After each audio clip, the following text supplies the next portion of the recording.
As a humble private from the ranks of the Deseret Mountaineers of the Nauvoo Legion, I have the honor, though unexpectedly, to rise and offer a few of our feelings in view of the great matters which have been presented before us this day, and of the great events of which this is the anniversary. From the remarks of the gentlemen who have occupied this stand previous to my rising, we might think that a people who have been driven and who have suffered so many difficulties, robbing, shaking of the ague, catching birds with hands, and for a time living on crickets and sea, that we would be very lean and poor. But my friends, I think I am a pretty fair specimen of the privates who compose the Nauvoo Legion. The experiment has been tried of living in the deserts, of wandering among mountains, and of solving the philosophical problem of almost living upon the air, and it has answered exceedingly well. It is with the greatest pleasure that I address you, for I can assure you that the Nauvoo Legion view with the strictest jealousy every violation of the provisions of the federal Constitution. Every infringement of the rights of the people is regarded by the Nauvoo Legion with the most fiery indignation. Whenever the rights of a religious body are invaded, whenever the privileges of a civil community are trampled upon with impunity, whenever any man in power or any man out of power shall trample upon the provisions of that legacy bequeathed us by our ancestors, there rises in us an unbounded indignation, for our fathers' legacy was sealed with their blood, and we are determined to maintain it inviolable. When an executive of a state rises up and assumes to himself a dignity and a power that no autocrat of all the rushes dare presume to exercise, and issues a bloody order as did L.W. Boggs for the utter extermination of all the Mormons, men, women, and children that may belong to or be in any way connected with them, it raises the indignation of the Nauvoo Legion to an unbounded pitch.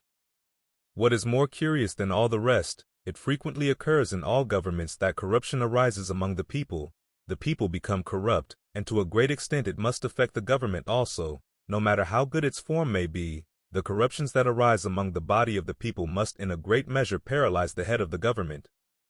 The Roman Catholics in Philadelphia were attacked by a lawless mob, and thousands turned out to demolish their churches and dwellings and murder their people, and the perpetrators of such deeds are suffered to go unpunished. This fills the Nauvoo Legion with burning indignation.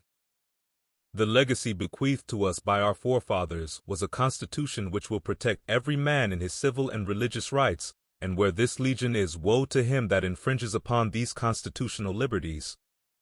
Being called upon without reflection or time to prepare a speech, and not possessing the requisite talents for preparing notes, I must give you what I have to say in an offhand style. Men will rise up in distant countries and say that the inhabitants of these mountains are rebellious. Rebellious against what? Against the power of mobs, lawless robbery, and the infringement and violation of the Constitution of the United States, against the lawless destruction of property and life, against the deprivation of human beings of religious liberty. That is what we are rebellious against, and the Nauvoo Legion are ready to rebel against every aggression of this kind as long as there is one drop of blood left in their veins. These bayonets now before me have been carried upon the shoulders of these men to extend the area of the American liberty over 4,000 miles, suffering almost every kind of distress and fatigue, sometimes traveling on foot ever 100 miles of desert from water to water. Such a march has not been equaled by any body of infantry in the world, and General Kearny said that there was no other set of troops in his army that could endure such service. Talk of rebellion, or want of loyalty. Men might as well say the sun does not shine as to argue that this people are enemies to their country's freedom.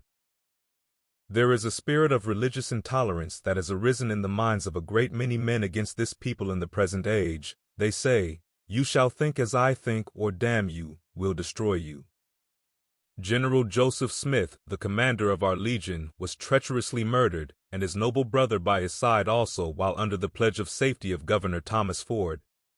The grandfather of that murdered general, murdered while under the sacred pledge of the state of Illinois, his paternal grandfather, I say, was at the elbow of Colonel Ethan Allen at Ticonderoga, and with Stark at Bennington, and his maternal grandfather was in the first naval battle, and at the elbow of the first Commodore of the American Navy when the first naval battle was fought by Americans against Great Britain, and served during the entire war. Why was he murdered? Because he thought different from his neighbors. Religious toleration was not in accordance with the feelings of narrow-minded men. He must be butchered, basely murdered, and to accomplish it, the faith of a sovereign state had to be pledged. We love the Constitution of the United States and its organization, but we detest Southern secession and Northern disunion, or anything that would be calculated to destroy our glorious Union and the institutions which have been sealed by the blood of our fathers. Gentlemen, appearing as I appear in your midst, lean though I may be, Mr. Smith now weighing 230 pounds, I will tell you that I have the honor of having descended from an officer of the Revolution who marched 150 miles under the command of General Morgan from the Battle of the Cowpens, with nothing to eat but the rawhide belt of his cartridge box. That cannot be the cause of my fine appearance, but it must be the noble living my ancestors have had when fighting for the liberties we enjoy this day in these mountains. And although I have passed through so many trials and afflictions to get here, having been driven out of 3 dwelling houses in different states by mob force, as many times deprived of my property, and having buried most of my family from suffering on the plains, been 3 days at a time without taking food, that there is now scarcely a hair left on my head between me and heaven. Yet I am on hand, and with the Nauvoo Legion rejoice that there is a place amid the mountains where men are free to enjoy civil and religious liberty and truth. Truth and liberty forever. Amen.